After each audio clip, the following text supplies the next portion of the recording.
I tell a lot of women I talk to that, in yoga, there's a pose called the warrior pose. So every Mm. morning when you get in, don't have that, there's so Mhm. many problems and a burden on my shoulder, but get into the warrior pose and you'll be able to deal with life better.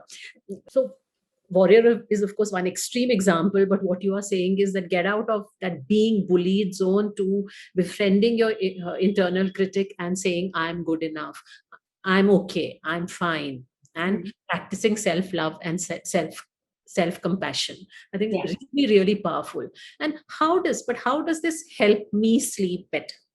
So it makes poor sleep and the experience of a hot flush less of a threat, right? So poor sleep is awful. Well, for one reason, you lie there, you can't sleep. You know what do you do?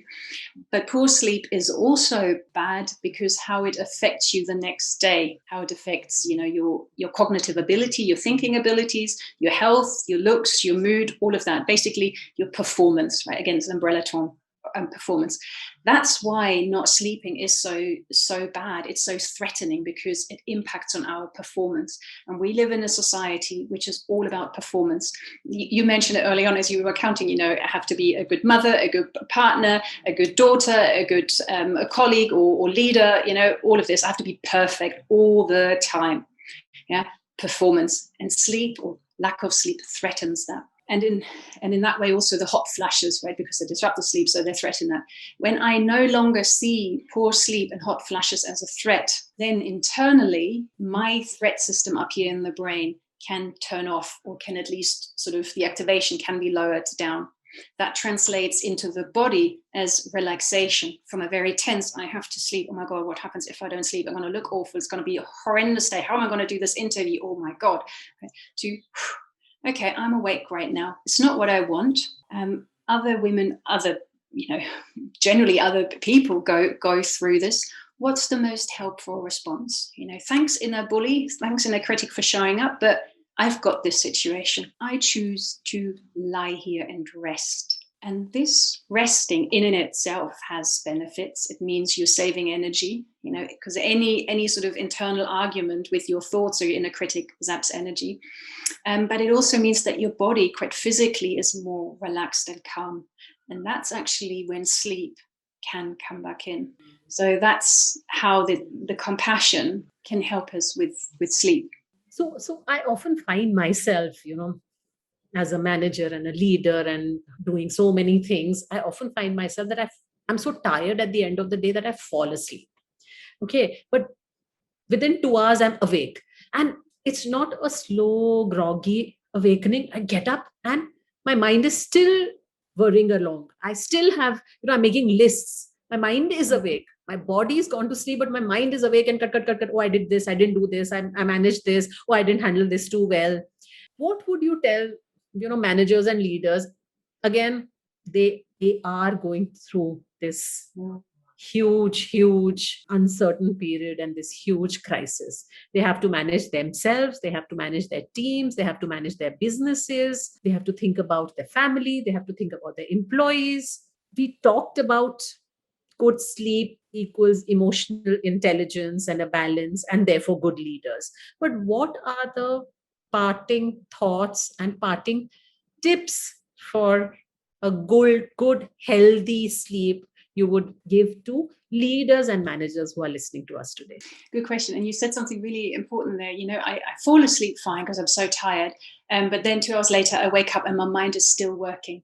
Still working. That's exactly it, right? The mind is still churning away. Maybe not sort of front room thoughts, maybe it's more in the back room, but we know that, the thinking or cognition continues even when we are sleeping. So that's something really profound. Now, how to answer your question, there's probably two different things. One is looking at the daytime, what can be done in the daytime, not just this sort of half an hour before you go to bed and this magical wind down period everyone always talks about. It's important for sure, but you can also start preparing for your sleep during the day. And what you've just described is sort of this busy life of a leader. having to attend to so many things. And it sounds like, one thing comes after the next, or maybe two things happen simultaneously, and you constantly have to swap attention. So first of all, it's to really prioritize, where do I put my attention? Rather than sort of this constant multitasking, where do I prioritize my attention? And then when we switch from one task over to the next, is to take a mini break. And by mini break, I'm not talking about half an hour. I'm not even talking about 5 minutes. It might just simply be this acknowledgement: this task has been done, and now I'm doing this task. And task number one might not be completely finished.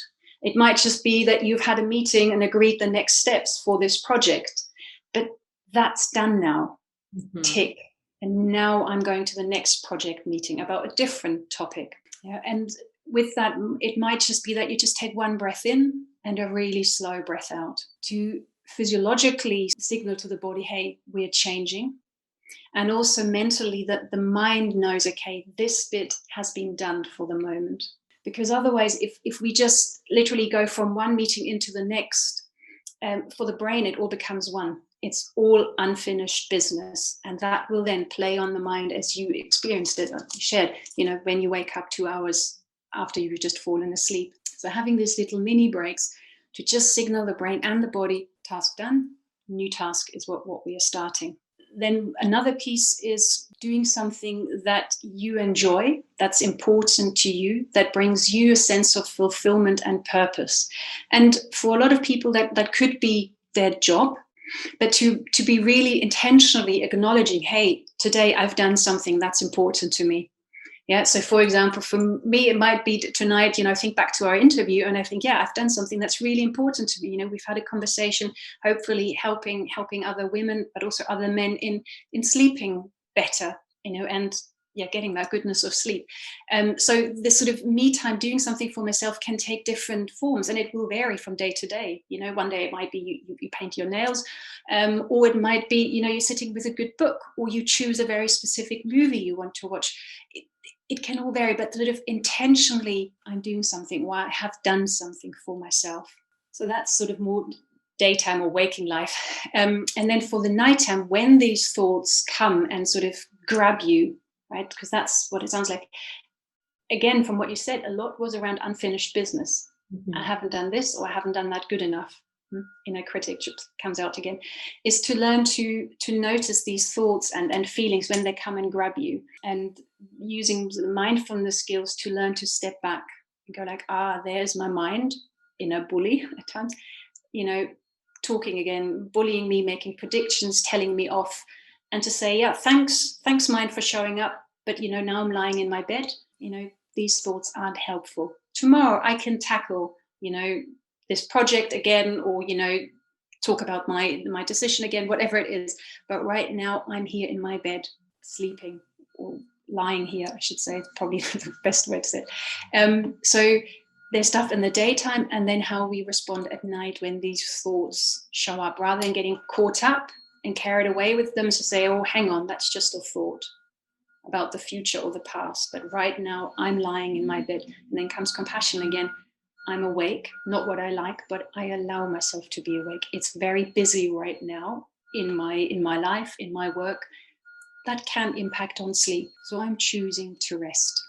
That's great, doctor. I mean, I'm clearly taking back these two very powerful mantras from this particular answer. One is that bring closure to those projects which seem to be just getting jumbled all together, and in your mind it's all unfinished business. Bring some sort of closure for the day, at least, if not for the entire project. Bring closure, take those mini breaks, and this monkey mind that all of us talk about, objectively distant it from your thinking while you're lying awake, and say, okay, I'll handle you tomorrow. Yeah, exactly.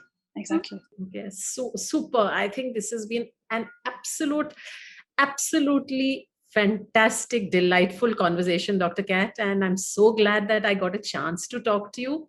And for all of you who are listening to us today, as I said, these are tough times, these are difficult times, but we'll be able to ride them better if we get a balance within, and that balance is going to come from, as Dr. Kat said, from the foundation of good sleep. So I hope you got as many nuggets of wisdom that I did, and stay safe, stay healthy, and take care of yourselves. Goodbye. Bye.